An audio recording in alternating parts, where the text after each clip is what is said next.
Hi, my name is Alex Casano and I'm the events coordinator here at the Clearwater Historical Society, and today we'll be having Christine Carter from the Leepa-Rattner Museum. She'll be speaking about the history and mission of the museum, so I hope you enjoy this presentation. Thank you. Hi, I'm Christine Rank Carter. I am the curator for the Leepa-Rattner Museum of Art, and I am grateful to be with you guys this morning to share a little bit of our local history, even though our history is a little bit more recent than the Clearwater Historical Society, but we do go way back into time with our collection, even though we're a contemporary art museum. We are based in Tarpon Springs, Florida, on the St. Petersburg College Tarpon Springs campus. And we're excited to share our story with you all. And I want to extend a special thank you to Alex for coordinating this wonderful talk. And I hope that we have the chance to partner again in the future. So a little bit about me, not that it's all about me, but to give you a little bit of background, I find this very exciting because this story comes full circle for me. As you can see on the left here, I am a child of Pinellas County and North Pinellas County to be exact, and a veteran of the arts community at the young age of 2 and 3 years old. And you can see nothing's changed much 40 years later. That's me on the right in the Leepa-Rattner Museum of Art Special Exhibition Galleries. So growing up in Safety Harbor, I went to high school in St. Pete for a magnet school for the arts, and went away to college in Baltimore, ended up working at the Baltimore Museum of Art.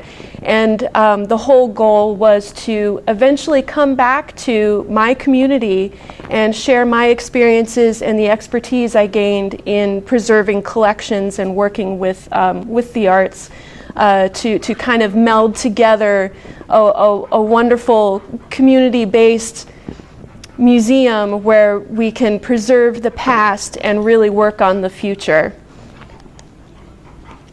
So the Leepa-Rattner Museum of Art, being relatively new in the grand scheme of things for museums here in Florida, we opened our doors January 22nd, 2002.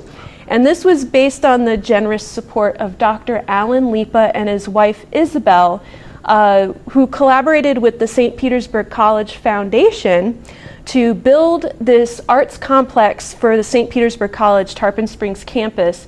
Dr. Alan Leepa was a retired professor who was working in the Michigan State University in East Lansing for about 30 years. And when he retired to the Tarpon Springs community, he wanted to see not only the legacy of what he's built himself as an artist and as a professor, but his extended family, which is his stepfather, Abraham Rattner, and Alan Leepa's mother, Esther Gentle, to have a complex that was a learning lab for the community for fine arts and humanity. So he approached St. Petersburg College about building this complex, and it includes a fine arts museum that is a world-class space that's designed with this contemporary feel, designed by Hoffman Architects of Tarpon Springs. But as you can see in this picture, it also includes fine art studios, which are lit to the left there, and a library, and special collections. And down here in those two little narrow windows, that's where all the magic happens, and that's where I work. The museum was accredited by the American Alliance of Museums in 2013, which is actually quite a big deal. At the time, there were probably about 200 museums throughout the United States that had been accredited. And what that means is that we hold ourselves to the highest standards that any museum in the United States, like the Metropolitan Museum of Art or National Gallery, we are considered on the same level as far as the standards that we practice, and it helps us partner with these major institutions, which we've been able to host exhibitions and have loans and things like that because we're part of this small group of museums.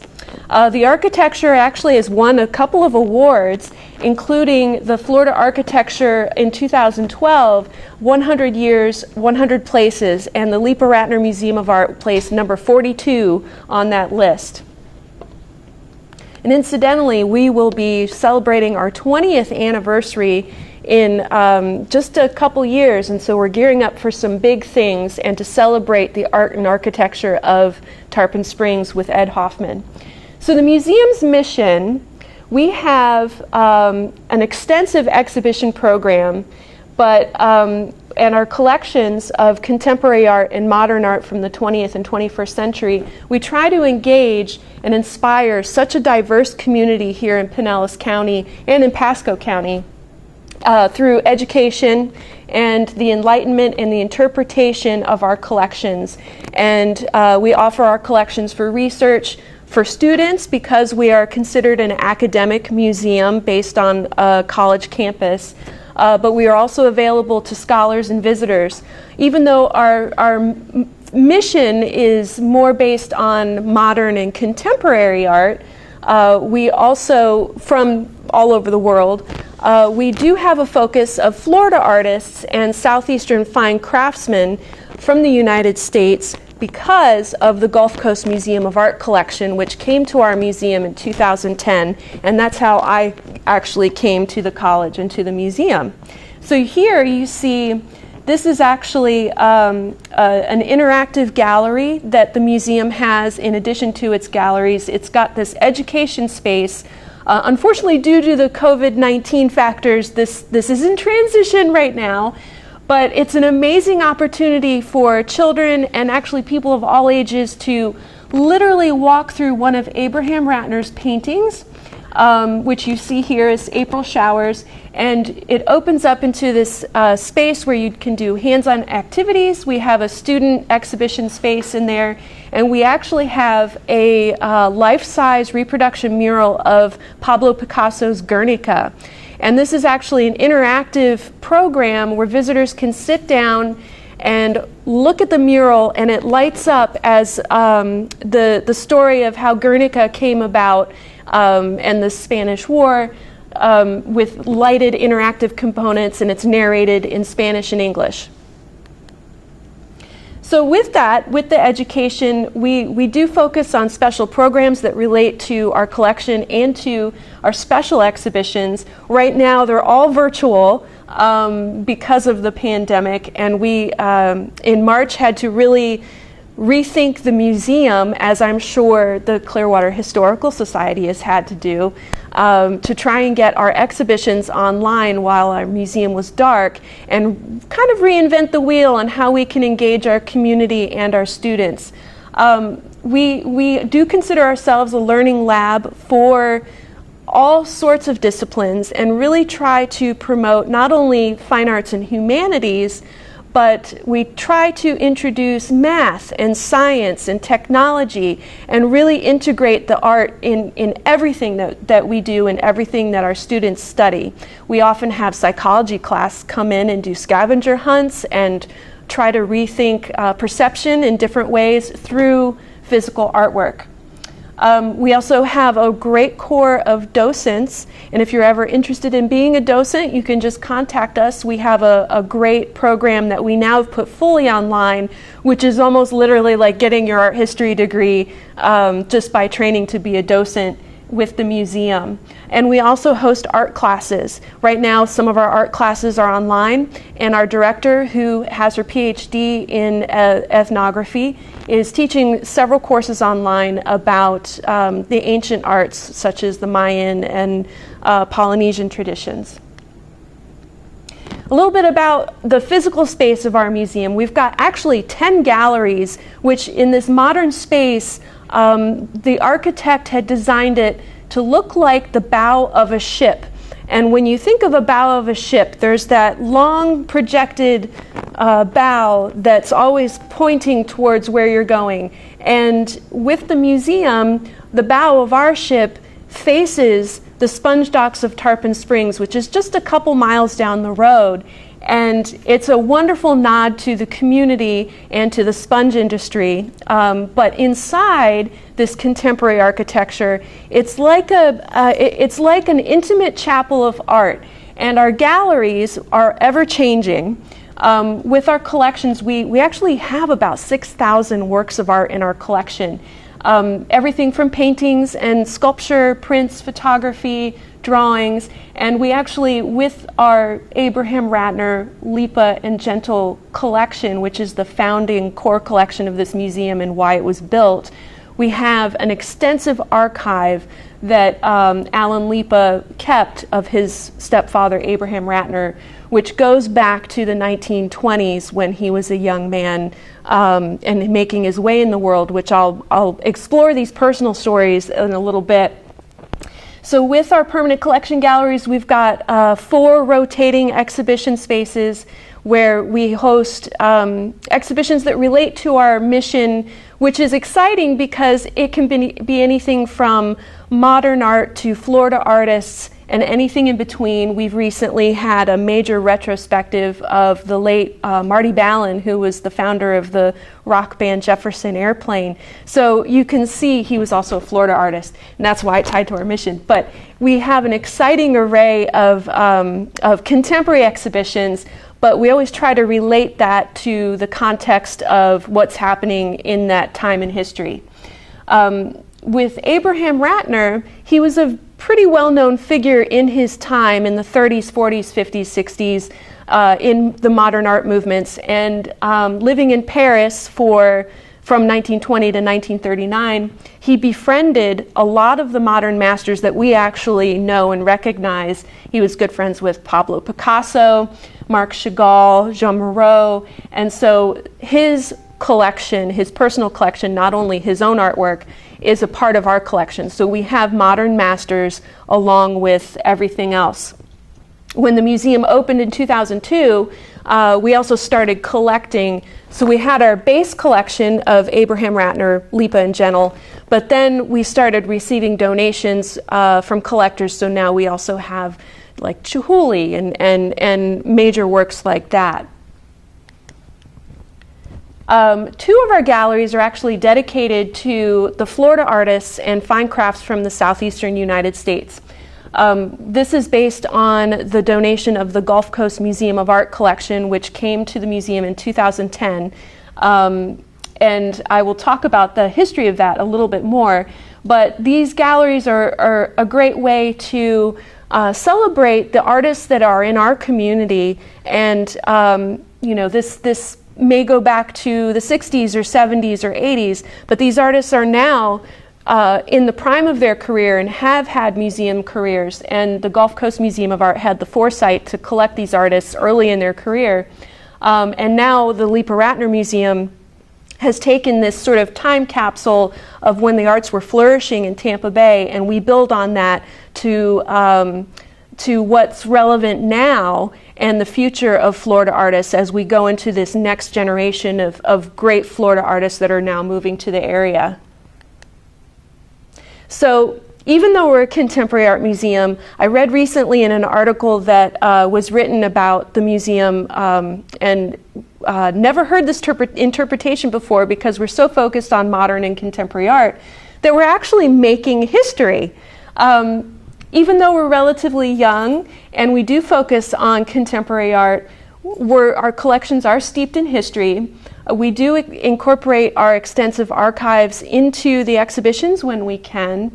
And we always try to make these historical connections, so it kind of breaks down the barrier of contemporary art, especially with something like abstraction. When you think of contemporary art, oftentimes you think of abstract expressionists, and you really don't know what to make of it. You know there's a feeling there, but you don't see a representational object. You're not sure exactly what it is. But if we put it into context with what was happening at the time, it starts to make sense, and it kind of breaks down those barriers with people who don't normally appreciate modern art. So as I mentioned, we're making history by preserving the past and then identifying what's most relevant now in order to preserve the future. So I consider, even though we have this original collection from Abraham Rattner, Esther Gentle, and Alan Leepa, the museum was founded on this collection, but there are actually 2 points of origin that make us relevant now. So we have an original collection, and then Georgine Shillard Smith, who might be familiar to the audience for the Clearwater Historical Museum. She was very, very important to this area in developing the arts from the 1930s to today. So I want to give you a little bit of background on Abraham Rattner. I know that he's not one that you really know from the history books per se, but he really was very prominent at the time, and like I had mentioned, was one that knew everybody and was really immersed in the scene. He has a fascinating story, and I promise you, if you ever come visit me in the museum, I could keep you all day and talk about his adventures in Paris and in New York. Abraham Rattner was born in 1893 in Poughkeepsie, New York. His father was a rabbi and in the Tsarist Russia, and they immigrated to the U.S. and settled in Poughkeepsie, which at the time there was a lot of anti-Semitism. He could not be a rabbi in New York, so he turned into being a baker, and he had to teach Rattner, his young son, how to box. So Rattner grew up with a love of art and had to defend himself. Eventually he goes off to Washington, D.C. to study architecture and finds being a fine artist is what he wants to do. So he's studying at the Corcoran School of Art and then transfers to the Pennsylvania Academy of Fine Arts, which is the preeminent fine arts school in the country. And in 1917, he's called to war. So he goes off to World War I to fight, where he becomes a sergeant, and he's actually part of this camouflage unit stationed in France. And he's part of this unit, and this is actually going to be something that I covered a year from now when we have an exhibition about artists as veterans and survivors of war. Rattner had a very important role in World War I, working with other artists in his unit to develop camouflage. Now, if you think back in 1917, World War I, this was a time when aerial strikes were new. You had to figure out how to shade yourself from aerial attacks, and he and these fellow artists had to work with the concepts of visual perception to disguise themselves, and it didn't always work. So he was very integral to developing camouflage as we know it today. He was wounded and eventually came back to the U.S. to finish his studies. He got a scholarship from the Academy and ended up going back to France, traveling Europe. And at first, he's this 20-year-old young man, and what do you know? He settles in Giverny for a year, living next door to not only the one and only Claude Monet. So there's a great story about Rattner and his friends in Giverny, where they would literally hide in the bushes of Monet's property and watch him paint for hours. And it was just served as such an inspiration. He took that back with him and eventually settled in Paris. And in Paris, he met a fashion writer, they got married, and he fell into the Surrealist movement, which is very important because Surrealism is, at that time, you think of the golden 20s of Paris. Expatriates all have come to Paris after World War I to celebrate life, pursue their dreams. So you had writers and artists and musicians all in this sort of wonderful time capsule in history where creativity was key and everybody was experimenting and really breaking from the normal traditions. And Rattner was a part of that. So he was a part of this Surrealist movement, along with other artists like Chagall and Moreau, and they showed in the same salons and studied at the same schools. And he had some major shows. But by 1939, the Nazis were on their way to France, and even though we have these extensive archives, the Smithsonian's Archives for American Art also have some of Rattner's archives. You can read actually online his personal journal about when he escaped Paris with just one suitcase, he and his wife. The bombs are going off in the middle of the night. They literally got the last ship out of Paris before the Nazis came and invaded. It took him about 6 weeks to cross the Atlantic Ocean, and he finally made it safely to New York in about October 1939. It's a harrowing experience that I definitely encourage you to look up the Smithsonian Archives and just reading his entries. And with that, on a side note, it's probably one of my favorite things about the Leepa-Rattner Museum of Art's collection is reading his archives. Not only was he a prolific note-taker, but he was keeping diaries, and all of those important events in the world, like when Martin Luther King was shot, John F. Kennedy, his thoughts and his perspective is recorded throughout history, and he takes those responses and really works it into his art. World War II really changed his perspective on things, and he abandoned surrealism. At that time, Salvador Dali was a big name, and Rattner calls that Barnum and Bailey stuff. Doesn't want anything to do with that anymore. And the atrocities of war is what really affects Rattner, and he, as you can see on the right here, this painting Clowns and Kings, which was done in 1945, he takes all of that concern for humanity and puts it into the symbolism of color and texture and line into figurative expressionism. And his fight for humanity through all of this symbolism and these really expressive paintings becomes his focus for the rest of his career. When he returns to New York in 1940, it's actually kind of funny. He's been away from the United States for so long that it's changed. And so he and his best friend, who is Henry Miller, the famous writer, decide to rediscover America. And they take this epic road trip across the United States to all of the small towns. And Henry Miller buys this 1938 Buick, and Rattner brings all of his sketchbooks, and Henry Miller, who really didn't know how to drive, decides he's going to drive and narrate while Rattner uses this Buick as his studio in the passenger seat, and he's scrawling landscapes throughout the United States, and he produced over 500 illustrations of every small town. They even go down to Florida. They end up in New Orleans, where they part ways. And this epic journey became a book called The Air-Conditioned Nightmare that Henry Miller published. Throughout the 1950s and 60s, Rattner was doing major public art commissions, and in the 70s he was keeping his studio in New York and Paris, and really lived a fruitful life. And in that time, his first wife had passed away. He quickly married Esther Gentle, who was she was a well-known gallery owner in New York and a printmaker. And I always like to equate this relationship, if you're familiar with Ozzy Osbourne, the famous rock star, and his wife Sharon Osbourne. She's very much Sharon Osbourne. She was the driver behind the wheel, making sure that Rattner was fulfilling his destiny as this famous artist. But she was an artist in her own right, and this is her in the 1960s. She would do sculptures out of found objects and scour junkyards and make these amazing objects out of instruments, and she was also a painter.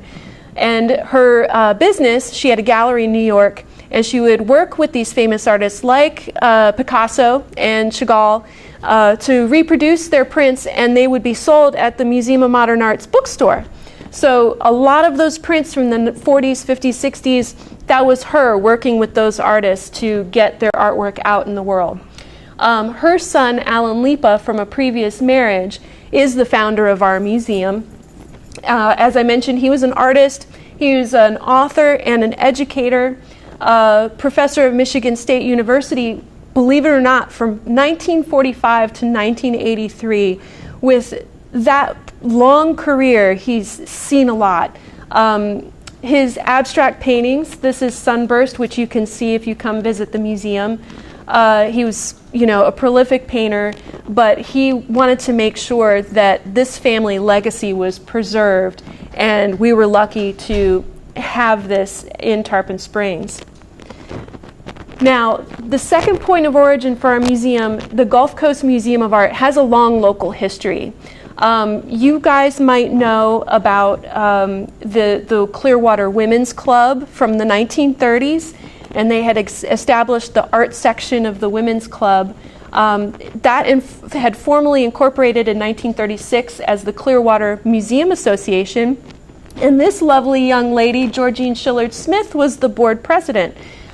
Georgine was a well-to-do Philadelphia society woman. She had come to settle in Clearwater and was very active in the community. And as board president, she was also an artist, so she was very supportive of the arts, had her own personal art collection, which becomes the foundation for the Gulf Coast Museum of Art collection. In 1946, the Clearwater Art Museum is then formed, and Georgine had donated part of her property to the city of Clearwater for building of an art center. And on this property, she had state-of-the-art studios and a gallery space, and was bringing down artists that she knew from New York who were very well known to our area, to our little area of Clearwater, and that attracted them to want to stay here, and then they would bring their friends, and pretty soon you had this confluence of well-known artists coming to this area and settling. One example is William Pockner, who I'll talk about in a little bit. So the Florida Gulf Coast Art Center was around for a very long time in Bel Air, and as a child I went there. I was very involved with the classes, and it was sort of my second home. In 1998, the art center was relocated and a new museum was built. This is the Gulf Coast Museum of Art, which you might be familiar with at the Pinewood Cultural Park Center, where Heritage Village is, and the Florida Botanical Gardens.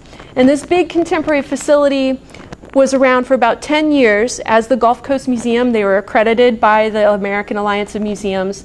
And this collection that Georgine had started in the 30s was the basis of their collection, and they built on that through time with the artists that lived in our community, and they started celebrating what was going on as the arts flourished in the 70s and 80s here. Unfortunately, part of the issue with the economic downturn of 2008, which I think we might all remember pretty well, the Gulf Coast Museum could no longer sustain itself, unfortunately, and had to close.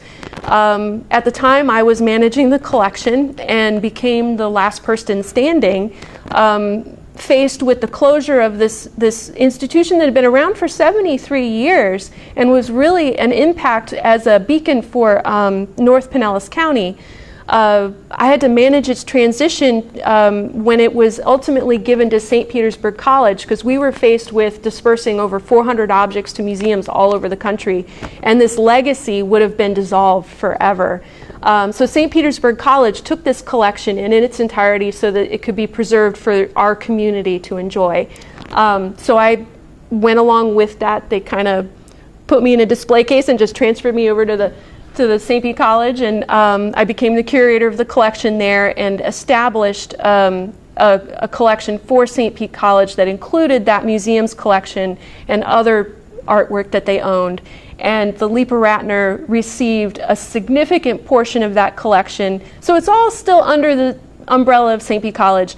The museum that I'm at now, we maintain the works that tie to our mission to not only Abraham Rattner, but the works that really shouldn't be out on public display out on the campuses.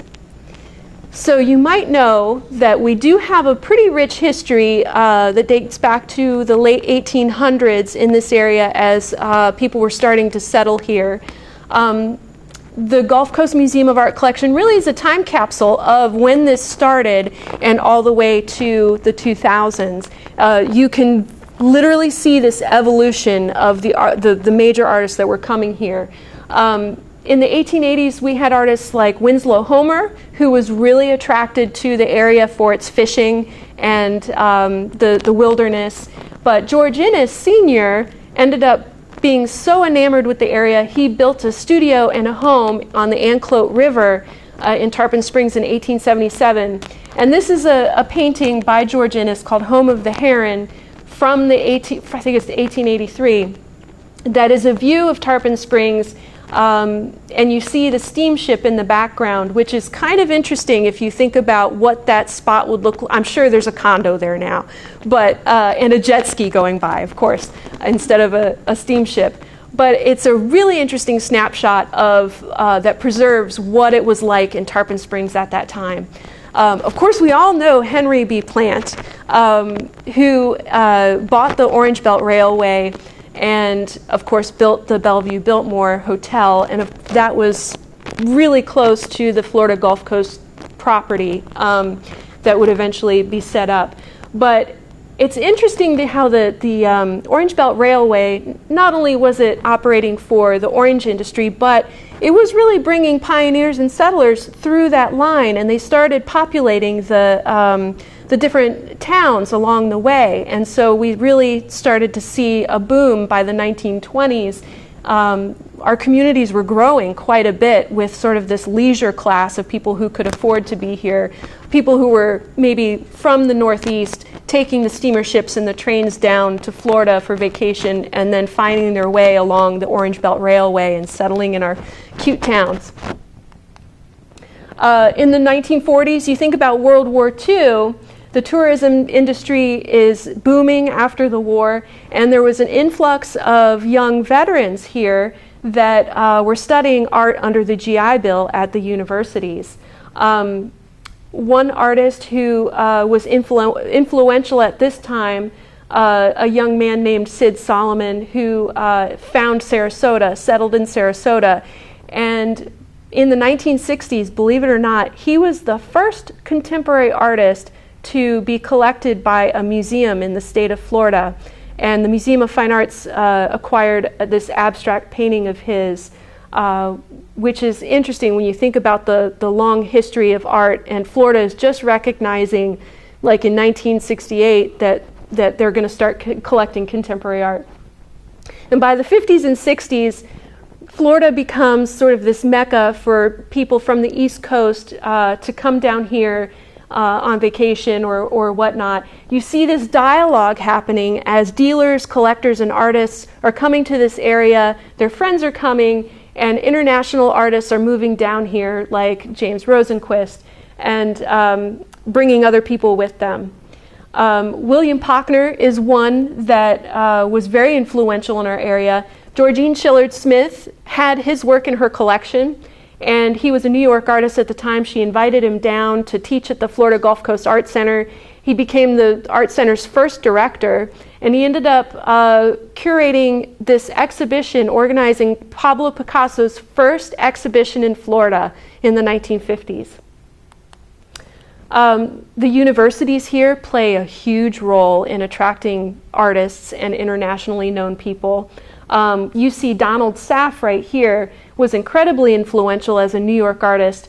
In 1968, he came to USF in Tampa and established Graphic Studio, which is a printmaking workshop that is for international artists to come down, work on fine art prints, work with the students, and they produce editions which are then you can purchase, and they are put into museum collections and collectors, and it's a great synergy that they developed with famous artists like James Rosenquist and Roy Lichtenstein in the studio. Other printmaking workshops popped up, and it became kind of a mecca for international artists to come work here and leave their mark by producing work here, and our collection represents that. The university system also attracted artists as faculty members. So you had people coming from all over the world to teach at the universities, and actually at St. Pete College we had this particular artist, Bruce Marsh, came to St. Pete College to teach art in the 1960s. He came from California. Unfortunately, USF snapped him up, and he'd been there ever since. And 40 years later, he's retired and creating paintings in his studio. But the 70s and 80s really became a time that you might remember a lot of stuff started happening. There was a lot of creative energy. You had the establishment of the Pinellas County Arts Council, Ruth Eckerd Hall, Tampa Museum of Art, Salvador Dali Museum, the Art Center of St. Pete, the Dunedin Fine Arts Center. All of this was happening, and meanwhile the Florida Gulf Coast Art Center had been there and already been doing this. And so all of these institutions are starting to catch up, and a flood of culture had come to Tampa Bay. The outdoor art festivals, if you've ever been to Gasparilla or Mainsail, these outdoor art festivals were huge for bringing people to the area. Artists came because the prize money was really good. They were exposing their work to a new audience. This is how I grew up. My parents are artists, and as a kid, I was behind the art display at these art shows, and got to see it all unfold right before my little eyes. But these art festivals were a big deal, and the Gulf Coast Museum of Art took advantage of the opportunity to buy works through purchase awards, things like that, and that's how they built their collection and continued the legacy of Georgine Shillard Smith by really focusing and celebrating the artists in our area. So we try to propel that by recognizing the important artists now and celebrate them. So we have artists who are well known to us here, and they're hanging alongside Picassos and Matisses in our museum. So we really try to elevate the artists in our community on that same level. So I'd like for you to come visit me. I'd love to come up and emerge from the basement of the museum where I do all of my work. We have a great St. Petersburg College faculty show going on right now through February 7th. And we also are celebrating, as I mentioned, some of those printmaking workshops that attracted these famous artists. We have a lot of those prints in an exhibition called Woman Made from the collection, which are all female sculptors and printmakers, which is a celebration of the power of powerful female women in art in the year 2020 of the 19th Amendment centennial.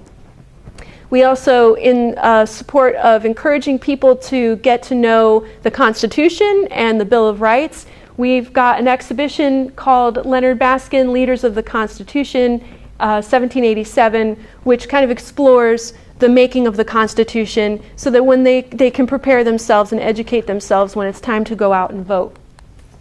Upcoming, because y'all are in the history field, our exhibitions for next spring, I just wanted to let you know, we are partnering with a lot of local history institutions for this exhibition, Jared Ragland and Carrie Norton, Where You Come From Is Gone, which are that's photography that are created with the antique tintype process.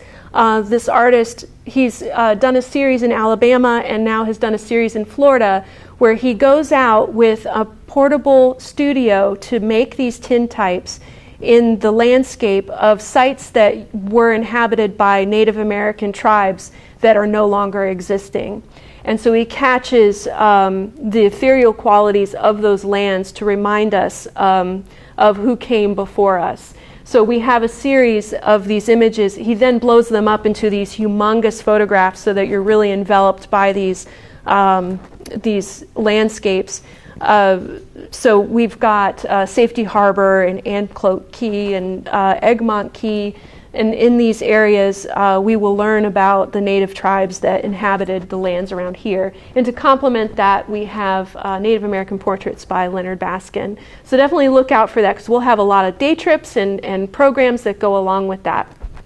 So that's all I have for you today. I thank you so much for your time, and come visit me sometime.